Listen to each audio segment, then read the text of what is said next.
Anonymous sa Twitter may binulgar tungkol kay Daniel Padilla at Andrea Brillantes. Halina't alamin natin ang buong detalye.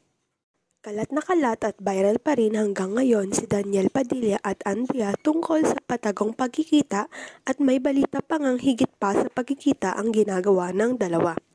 At ngayon ay mayroon na namang bagong nagbulgar na pumupunta si Daniel Padilla sa kondo ni Andrea Brillantes.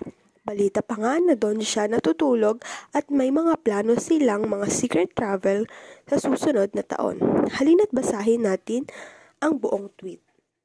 And for you, at Andrea B., the audacity for you to talk shit about her and keep on telling your friends that he is into you, him going to your condo, drinking at your place overnight, and planning secret for travels next year? Tingin mo hindi narating kay Kat lahat? Wala pa nga ang ebidensya ang lahat ng tweets nito at wala pang basihan kung totoo o fake news ang kanyang mga posts. Bagamat madaming fans ni Daniel at Andrea ang nagagalit at sinasabing wala naman itong katotohanan. Marami na ring celebrity ang nag-unfollow kay Andrea Brillantes. Hindi rin umattend ang Katniel sa Star Magical Christmas 2023.